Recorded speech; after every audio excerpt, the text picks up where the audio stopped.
Hello and welcome to our weekly look inside Syria. I'm Hazem Sika. It's been a week of manoeuvring on the diplomatic front, but with little to show for it. On Monday, Syria's Foreign Minister Walid al-Muallim said the government in Damascus is ready to talk to armed opposition groups in an attempt to end the violence. Walid al-Muallim also said President Assad and his allies are open to negotiations, but he didn't say under what conditions. The Syrian foreign minister had been meeting Russian officials in Moscow, but opposition leaders remain skeptical. While on Wednesday, the opposition Syrian National Council attended crisis talks in Rome. That's after saying earlier it would boycott the Friends of Syria meeting. The group then backtracked after the US and Britain promised more aid for rebel fighters. And on Thursday, for the first time, the United States said it will directly help the Syrian opposition fighters. The new Secretary of State, John Kerry, announced that his government will send food and medical supplies to the fighters, but there will be no weapons and no air support. I am proud to announce that the United States of America will be providing an additional $60 million immediately in non-lethal assistance to support the coalition in its operational needs day to day, as it continues to organize and work for the political transition that we all want to see. But our main focus in this week's program is the role of Hezbollah in the Syrian conflict. Over the last few weeks, the Free Syrian Army has accused the Lebanese Shia armed group of fighting on behalf of the Assad government. Reports have also been published in several Lebanese media that say it's playing an increasing role in the Syrian conflict. Hezbollah has denied any allegations of military involvement. At the same time, has also made it clear that it supports the Syrian government while calling for dialogue and reforms. For years, Syria was an access route by which Hezbollah was able to acquire support from its main backer, Iran. The Syrian regime aided and supported Hezbollah's resistance to Israeli occupation and so was considered an ally despite their differences. Its leader, Hassan Nasrallah, said, "Until the moment we have not fought alongside the Syrian regime, it has not asked us to do so." But later, he said, if there ever comes a day when our responsibility demands that we fight in Syria, we will not conceal that. But there is no such thing at the moment. Well, similar accusations have also come from the US Department of the Treasury. In a statement issued in October, it said Hezbollah has provided training, advice and extensive logistical support to the government of Syria's increasingly ruthless efforts to fight against the opposition. Hezbollah also played a substantial role in efforts to expel Syrian opposition forces from areas within the country. So joining us now to talk more about this are our three guests. In Homs via Skype, Abu Rami, spokesman of the Syrian Revolution General Commission. In Washington, D.C., Reuel Marc Gerecht, a senior fellow at the Foundation for the Defense of Democracy. Mr. Gerecht is also a former Middle East specialist at the CIA. And in Beirut, Kamel Wazne, a political analyst and a professor at the Lebanese University. Mr. Wazne is also the director and founder of the Center for American Strategic Studies in Beirut. Good to have you all with us, gentlemen. Reuel Marc Gerecht, if I could kick things off with you. As a former intelligence man, what do you read into these reports of Hezbollah involvement in the Syrian conflict? Well, I mean, I think you would expect that. I mean, the Iranians, for example, have been quite explicit in their support and their involvement in the country. We know that an Iranian general of the Revolutionary Guard Corps has died in Syria. Given the importance of Syria to the Iranians, given the importance of Syria to the Hezbollah so far as a conduit, a lifeline, it would be shocking if you didn't see the Hezbollah involved in Syria. It's in their interest to do so. It's obviously in the Iranian interest to do so. But the fact that we seem to be hearing more of this now over the last few weeks and months, do you read anything into that? Well, I think it's a sign of Iranian desperation. The real truth is that the IRGC and also the Ministry of Intelligence in Iran has relatively few good Arabic speakers. Arabic is really only properly taught in the clerical schools in Iran, so Hezbollah would be an essential linguistic link in its efforts to help the Syrian regime, and I think we're just hearing more about it because the Syrian regime is obviously in greater trouble than it was 6 months back. Kamel Wazne, if these reports are to be believed, what are the implications then of Hezbollah sending fighters to Syria to fight against the rebels? Well, obviously, the story about Hezbollah sending fighters to fight against the rebel, this is what is taking place. It's on the Lebanese border. And there's 25 towns, those historically on the borders. Mostly there are Lebanese, and they reside inside between Lebanon and Syria. And the fighting that is taking place on those 25 towns, which is resided by about 30,000 people, mostly Lebanese. This is what they're talking about, Hezbollah involvement in Syria. There is no doubt Hezbollah is a large supporter of Bashar al-Assad, and in my estimate, Sayyid Hassan Nasrallah declare when and if been asked by Hezbollah, they will consider the support. But I think at this point, I don't think Hezbollah have any involvement in Syria except on those towns which mostly the inhabitants of these towns are defending themselves because they're mostly Shiite and live on that area for hundreds of years. Well, why do you think that? Why do you believe that Hezbollah's involvement doesn't go beyond those border villages, as you say? Because there are also more specific reports, Kamel Wazne, that say that Hezbollah fighters have been recruited to fight alongside Syrian army soldiers deep inside Syria. What do you make of that? I think there's a lot of claims here and there, but there is no concrete evidence that Hezbollah is fighting in Syria. And I think to this point, I think the Syrian handling the situation to a certain extent, and you will see casualty from Hezbollah if this happens. So far, all the indication, if any tension between Hezbollah or confrontation is happening in these towns. I don't think it's in the interest of Hezbollah to be involved in a Syrian conflict. This is very difficult conflict, and this is does not, I think, in my estimate, Hezbollah will not put himself in a situation where they fight directly against the Syrian up to this point. But in the future, we have to wait and see. And so far, the Syrians haven't asked for direct help, and most of the talks and actually the fact that they say Hezbollah is inside Syria. This is, we heard it from Mr. Kerry, we heard it from a lot of American officials, we heard it from maybe the opposition in Syria, but there is no merits to that statement, to my understanding and to my knowledge. Abu Rami, you're inside Syria. Have you seen evidence to support these claims that Hezbollah fighters are in the country? Exactly, and we have seen it a lot and many times ago, especially recently, a month ago in Al-Qusayr. We have, as one of your guests said, that there are many towns are putting on the borders between Syria and the Lebanese borders. And these towns, these villages are according to the Syrian territories. So most of them, like Jusi and other villages, inside in these villages are Shia and some of them are Sunni. But Hezbollah fighters are trying to snake inside this Shia and trying to fight and attack the towns which is already between the hand of Free Syrian Army in Al-Qusayr. And we have seen a lot of clashes between the two sides. And Hezbollah party said in about 2 weeks ago that members of his group were killed in the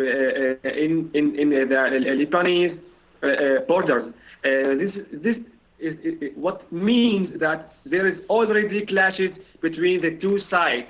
But I think, and we have seen that the Syrian people are trying to defend themselves, no matter how, no matter who is the people who are fighting them, or they were Iranian, or they were from Hezbollah, or maybe another member. So we we take and we hold the full responsibility on the Lebanese government to take a stand to stop these violations on the borders between Syria and Lebanon.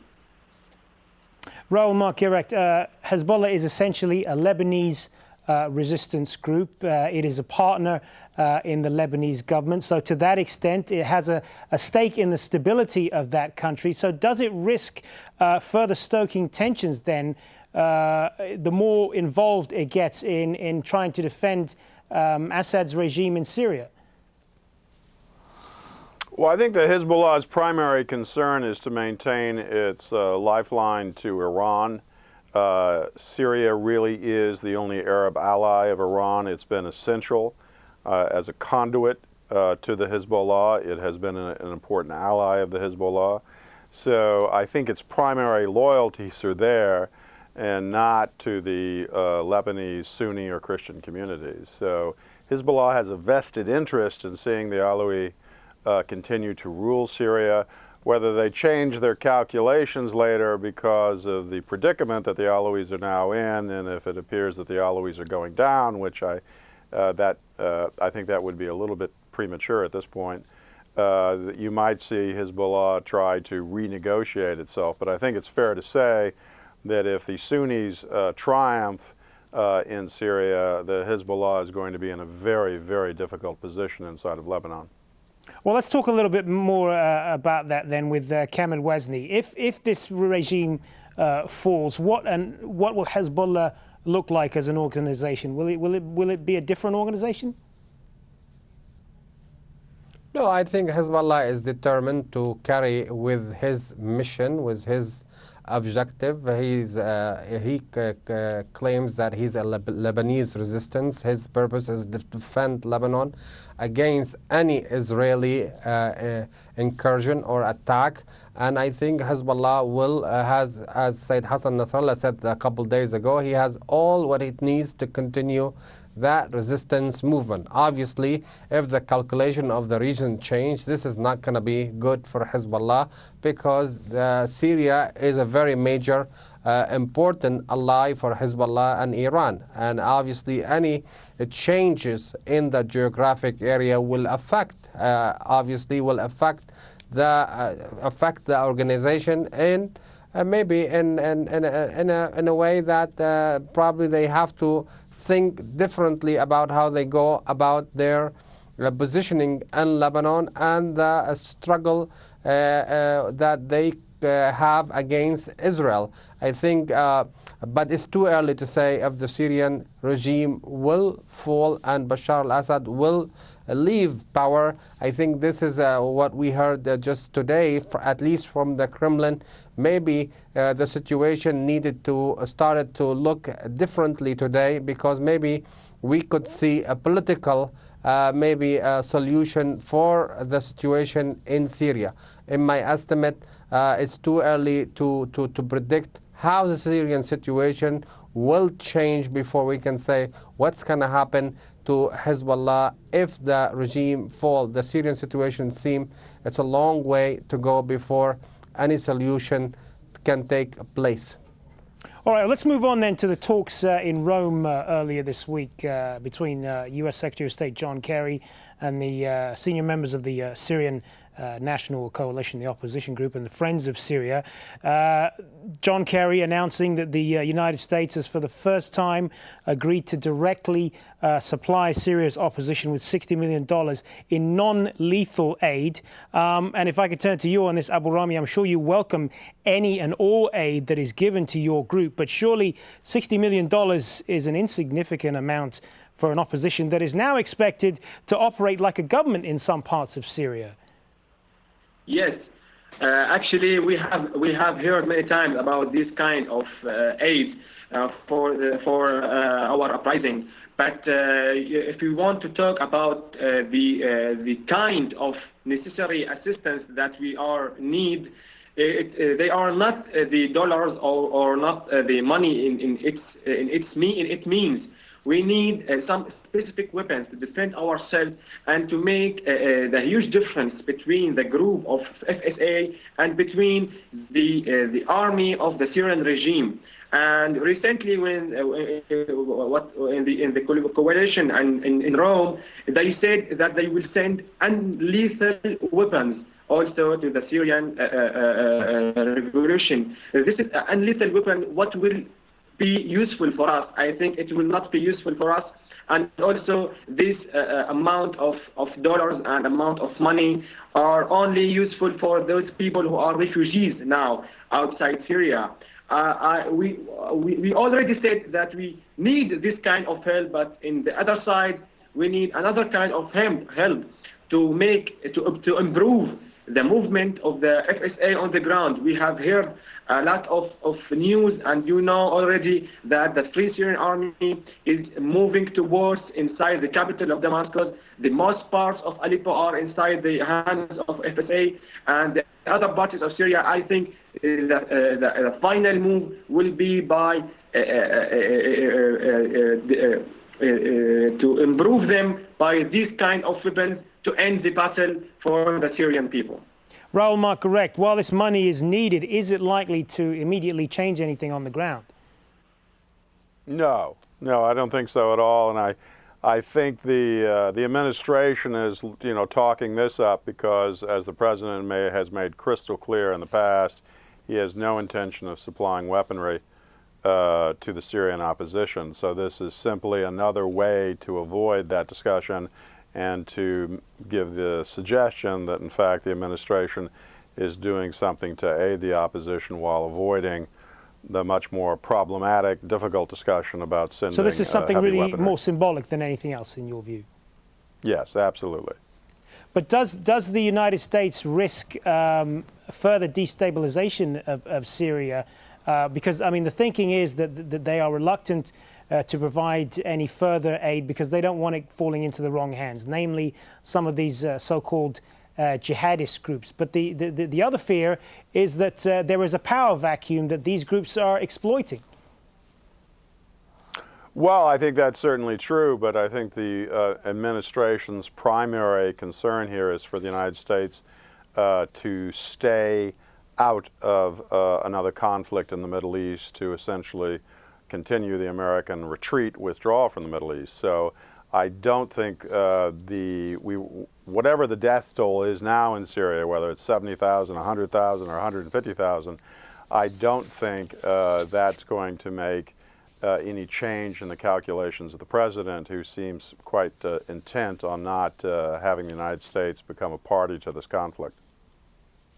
Kamel Wazne, what do you make of this decision by the United States? I think the United States, after what happened to their ambassador in Libya, it has to be very cautious about how they send weapons and how they give supports.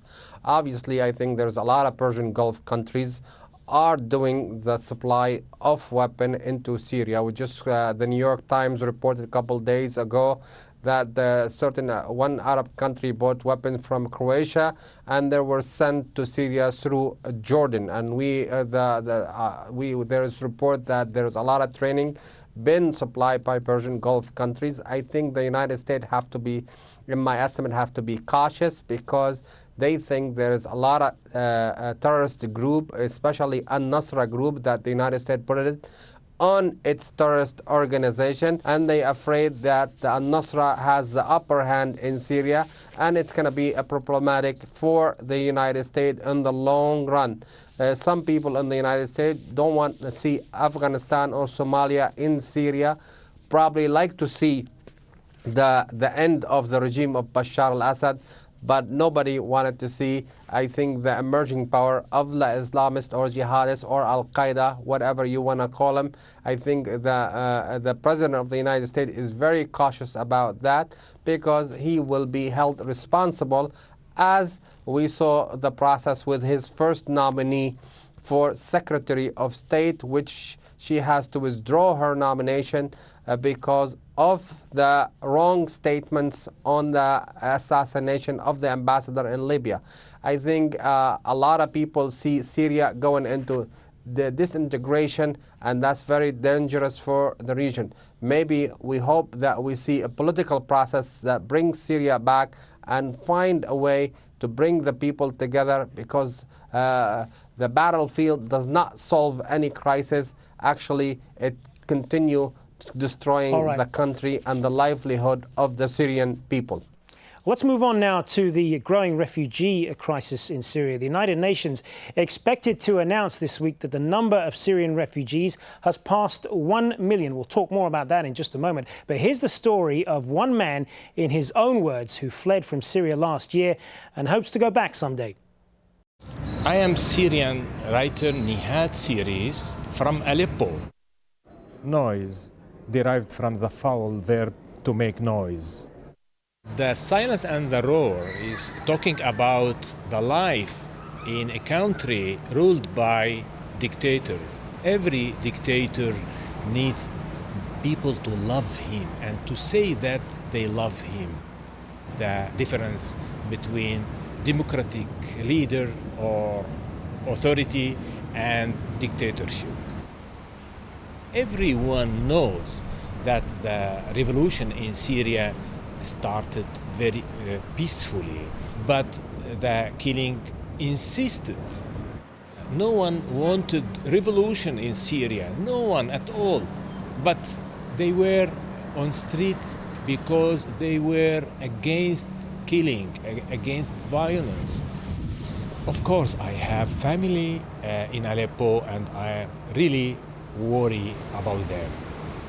For the future, I hope to see the two sides sit to compromise. I am engineer, and I am ready to go back and stop writing and to help in rebuilding the country.